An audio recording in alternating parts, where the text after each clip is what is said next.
알고 있나요? 북녘에 세운 우리의 희망. 그곳에서 함께 보낸 10년이 넘는 세월을. 놀라운가요? 하지만 더 놀라운 것은 우리가 몰라도 너무 모른다는 사실. 지금 만나보세요. 우리가 알아야 할 그곳의 이야기를. 서울에서 약 60km, 인구 30만이 사는 황해북도 개성.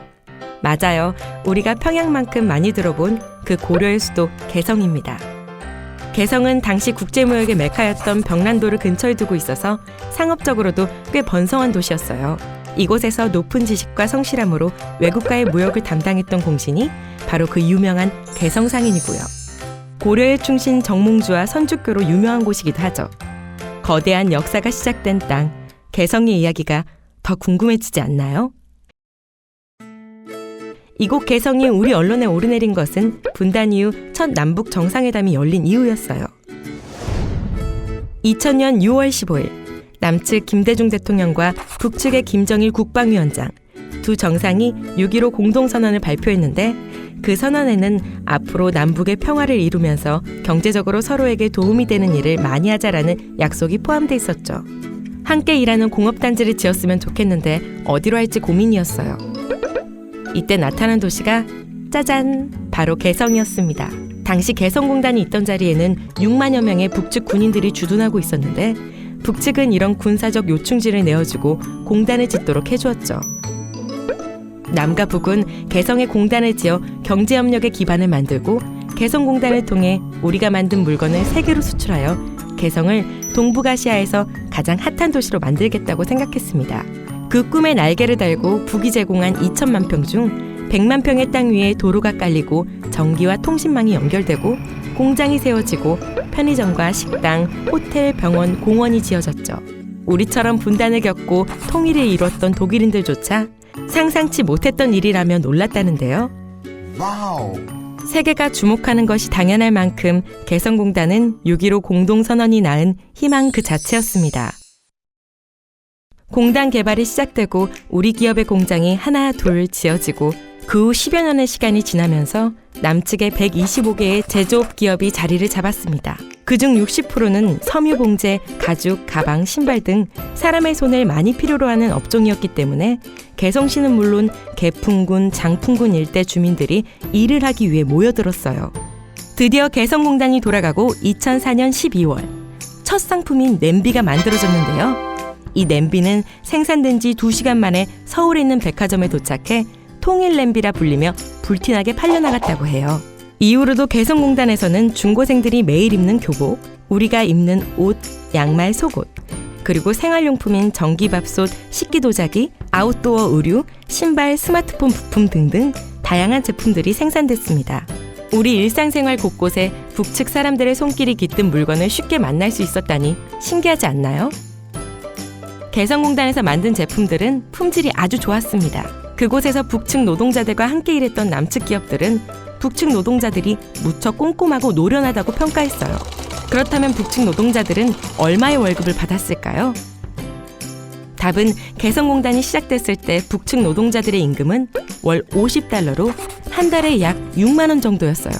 북측은 더 많은 기업이 개성공단에서 성공하기를 바랬는데요. 경제협력이 활발해지는 만큼 평화도 더 굳건해질 거라고 믿었던 거죠. 실제로 개성공단의 경제적 가치는 대단했습니다. 네, 개성공단의 장점은 첫째는 같은 말을 씁니다. 언어 소통이 잘 되어집니다. 그리고 저임의 우수한 손재주와 두뇌를 가지고 있습니다. 게다가 여기는 물류비가 안 들거든요. 약 60km 거리인데 그런 1시간 거리에 그런 우량의 근로자가 있다는 거에 대해서는 우리 남한 기업인들에게는 대단한 기회이죠. 세계적인 경쟁력을 갖출 수 있는 거예요. 개성공단 안에 있는 기업뿐 아니라 국내에도 개성공단과 함께 일하는 많은 업체들이 생겨나 새로운 일자리가 많이 만들어졌습니다. 북녘 또한 개성 인근 지역까지 경제적으로 활기가 생겼고요. 남북의 경제협력 효과에 대해 세계적 투자회사 골드만삭스는 이렇게 말했다고 해요. 한국이 통일한다면 2040년대 들어 독일과 일본을 추월해 1인당 국민소득 8만 6천 달러에 육박하는 세계 두 번째 경제 강국이 될 것이라고요. 만드는 제품마다 고퀄리티를 자랑하는 금손. 개성공단의 북측 노동자는 5만 5천 명이었습니다. 여기에 남측 노동자 1,000여 명이 함께 생활했는데요. 오랜 세월 몰라도 너무 모른 채 살아온 남과 북의 노동자들은 어땠을까요? 처음에는 말 때문에 생기는 소통에 문제가 있었죠. 오늘 야근하실 수 있으세요? 네, 일 없습니다. 아니요, 일이 있어서 야근을 해야 된다고요. 일 없습니다는 북측에서 괜찮습니다라는 말이었어요. 그리고 문화가 달라 오해가 생기기도 했어요. 북측 여성 노동자가 찢어진 청바지를 입은 남측 관리자에게 법인장 선생님, 첫 대면인데 고지처럼 찢어진 청바지를 입고 계시면 어떡합니까? 라고 혀를 찼다는 얘기도 재밌는 에피소드였습니다. 10여 년의 시간은 강산만을 바꾼 게 아니었어요. 그곳의 사람들은 차츰 아, 저들은 저렇게 생각하는구나. 내가 맞고 저들은 틀린 게 아니라 다른 거구나 하면서 서로를 이해하며 맞춰가게 되고 서로에게 익숙해지게 되었죠. 참으로 다양한 다름이 공존하는 곳. 그래서 더 가치 있는 곳. 개성공단은 총부리가 아닌 냄비가 반짝이고 싸움이 아닌 웃음이 번지는 평화의 산실이었습니다. 하지만 개성공단에는 좋은 일만 있지 않았습니다. 개성공단은 10여 년의 세월 동안 정치 군사적인 문제로 신규 투자 계획이 중단되기도 했고 출입이 통제되기도 하는 등 많은 시련을 겪었습니다. 그러다 2013년에는 160여일간 공단 운영이 중단되었다가 다시 가동되는 일도 있었습니다. 남측 기업인들이 공장에 돌아오자 북측 노동자들이 달려나와 걱정해주고 이전보다 훨씬 더 열심히 회사를 위해 일하는 모습을 보였다니 개성공단이 이들에게도 얼마나 소중한 곳이었는지 짐작할 만하죠. 그러다 2016년 2월 10일 당시 우리 정부가 개성공단 중단을 통보하면서 결국 개성공단은 지금까지 멈춰서 버리고 말았습니다. 개성공단에서 생활하던 우리 기업과 근로자들은 부랴부랴 짐을 싸서 내려오느라 10년이 넘도록 함께 지낸 북측 사람들과 제대로 된 인사도 나누지 못하고 헤어져야만 했죠. 어떤 사장님은 하루아침에 재산을 잃었고 어떤 노동자는 실업자가 되었습니다. 모두가 개성공단의 문이 다시 열리길 간절히 바라고 또 바랬습니다. 그렇게 2년의 시간이 흐르고 2018년 판문점 선언이라 불리는 남북 정상회담이 열리며 다시금 한반도에 평화와 통일의 바람이 불기 시작했습니다. 환경이 조성되는 대로 개성공단과 금강산 관광 사업의 정상화도 이루어질 것입니다. 아무런 전제 조건이나 대가 없이 개성공업지구와 금강산 관광을 재개할 용의가 있습니다.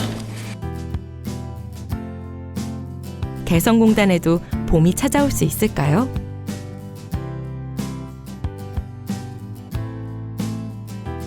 지구상에서 오직 한 곳. 남북의 사람들이 오랜 시간 매일 아침 같은 곳에서 일상적으로 만나온 곳. 오해를 넘어 이해라는 햇살 아래 매일매일 작은 기적을 꽃피운 곳. 멀게만 느껴졌던 평화와 통일을 만들어낸 바로 그곳. 그곳은 우리를 얼마나 기다리고 있을까요?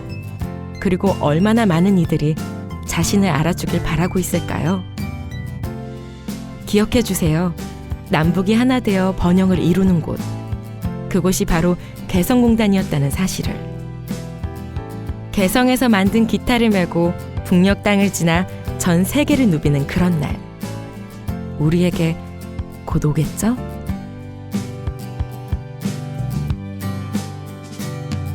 우리 함께하는 이 순간 완벽하진 않아도 조금 어설퍼도 너와 내가 함께한단 그 사실 그것 하나만으로 우린 뭐든 해낼 수 있죠. 그것 하나만으로 우린 세상을 바꿀 수 있어. 언제나 힘들고 지칠 때마다 나를 일으켜주던 우리의 꿈 서로를 믿고 의지하며 이제는 영원히 함께하자. 우리